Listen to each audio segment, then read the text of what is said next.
ఈ హైదరాబాద్ నగరంలో ఉన్న మురికి కాలువలన్నిటినీ కాలనీలు మొత్తం పట్టణం యొక్క మురికినంతా మూసీ నది కలిపేసేసి చచ్చిన శవాల నుంచి పశువుల కలేబరాల వరకు ఆ మూసీ నదిలో కలిపేయడంతో రంగారెడ్డి జిల్లా, హైదరాబాద్ జిల్లా, చివరగా నల్గొండ జిల్లా ఈరోజు శిక్ష అనుభవిస్తున్నది నల్గొండ జిల్లా ప్రజల అధ్యక్ష. లక్షలాది మంది నల్గొండ జిల్లా ప్రజలు మూసీ నది పరివాహక ప్రాంతంలో చివరగా ఉండడం వల్ల రంగారెడ్డి జిల్లా, హైదరాబాదు జిల్లాలో నుంచి వచ్చిన మొత్తం మురికి కలుషితం మనుషుల శవాల నుంచి పశువుల కలేబరాల వరకు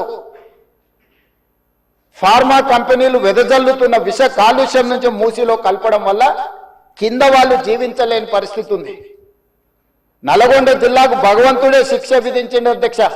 వాళ్ళ దురదృష్టం, దేవుడే వాళ్ళ మీద కక్ష కట్టిండు అన్నట్టుగా ఫ్లోరైడ్ ప్రాంతంగా ఆ ప్రాంత ప్రజలు పేదవాళ్ళు కాళ్ళు వంకర, చేతులు వంకర, నడుము వంకర, పుట్టే పిల్లలు అష్ట వంకర్లతో పుడుతుంటే కన్న తల్లిదండ్రుల యొక్క దుఃఖం ఎలాంటిదో అర్థం చేసుకోండి అధ్యక్ష.